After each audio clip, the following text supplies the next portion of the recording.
Salut. Aujourd'hui, petite vidéo sur de l'informatique. On va regarder comment est-ce que c'est fait exactement un ordinateur. Comment est-ce que ça s'organise? Qu'est-ce qu'il y a d'un ordinateur? Parce que un ordinateur, certes, c'est beau, on l'utilise, on joue, on va sur le net et tout, mais on sait pas vraiment c'est fait comment un ordinateur. Donc aujourd'hui, on va prendre ça. Et on va regarder comment c'est fait exactement.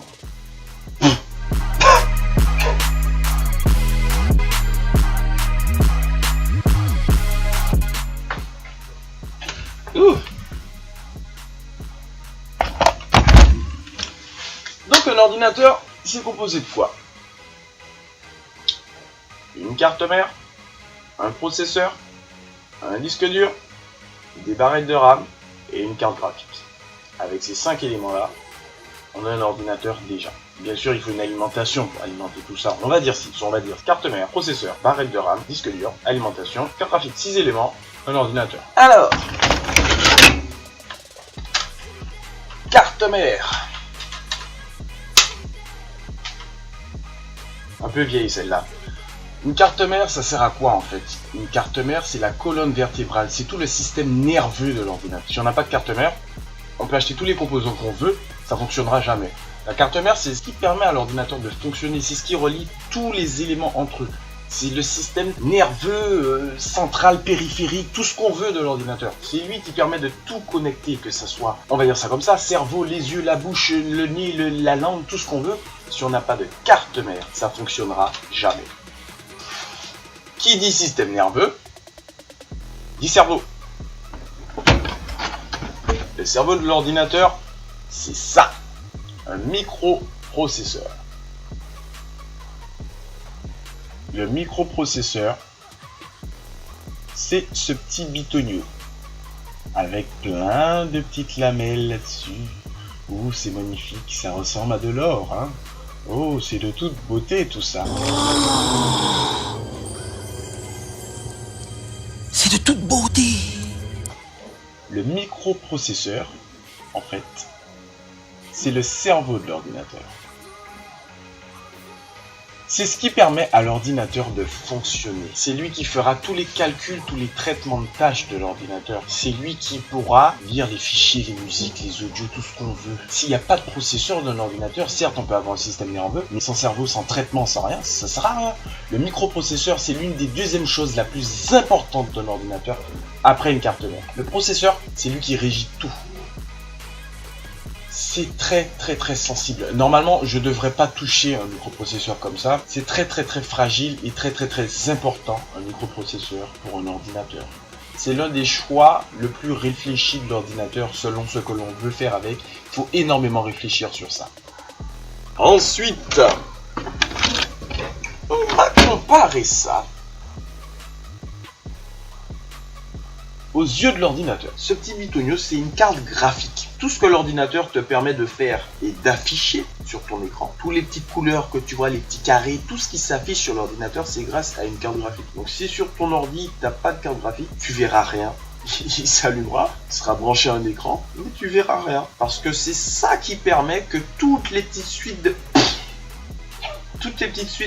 chiffres, les 01, 01, 01 qui font un programme informatique, qui font les couleurs, les carrés et tout ce que tu veux, si t'as pas ça, ça s'affiche pas. Bien sûr, il y a des cartes graphiques, on va dire, entre parenthèses externes, qui se rajoutent sur la carte mère, mais on a aussi des cartes graphiques qui sont directement sur la carte mère et dans le processeur. Il y a des cartes graphiques dans le processeur et l'affichage se fait directement via la carte mère, puisque le processeur a déjà une carte graphique intégrée là-dedans. Mais en général, quand on veut du bon matos, on se prend quand même une vraie carte graphique, hein, une vraie carte graphique, et ça donne ça, c'est une carte graphique. Donc voilà.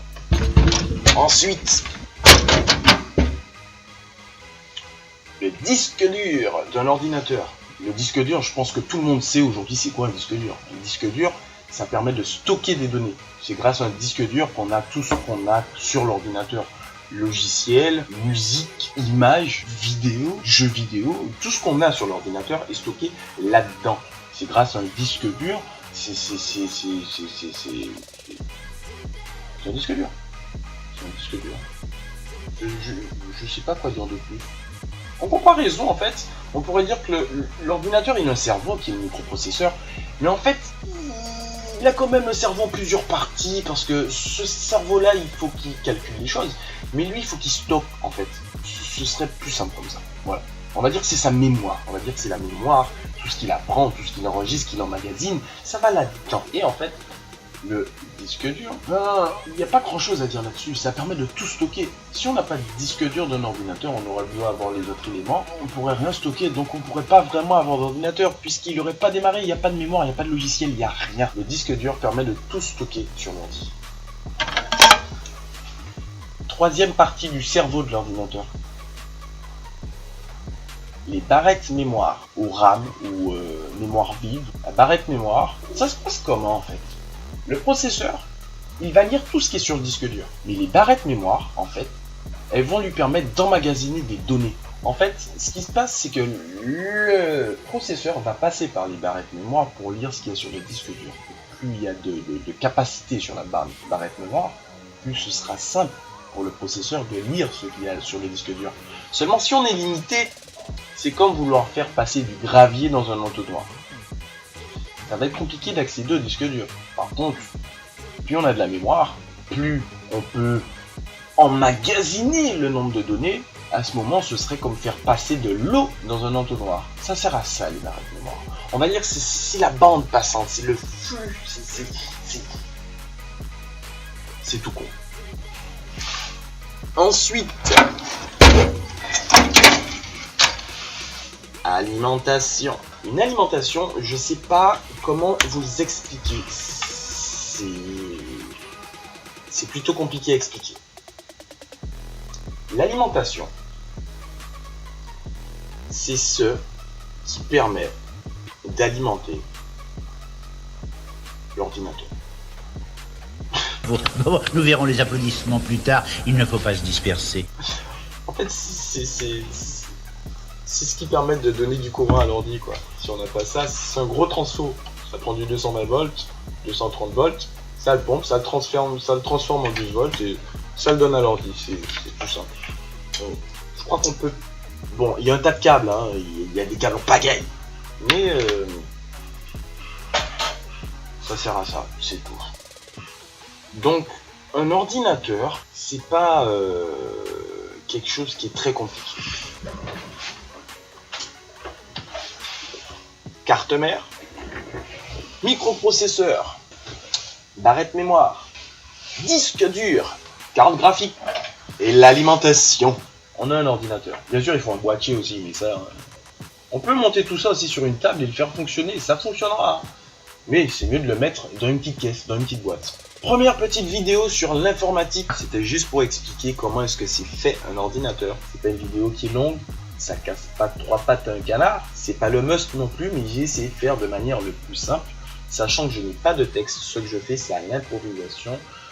Je réfléchis un peu avant à savoir ce que je dis, et je le dis. Bien sûr, il y aura certaines vidéos qui seront très détaillées, étudiées, parce que ce sont des vidéos qui seront plus abouties sur chaque pièce. La caméra, j'essaie de la régler, j'essaie de la comprendre, j'essaie de voir comment est-ce que ça fonctionne exactement. Je pense que je vais y arriver un moment, je pense que je vais y arriver, je pense que déjà là, la qualité ça va.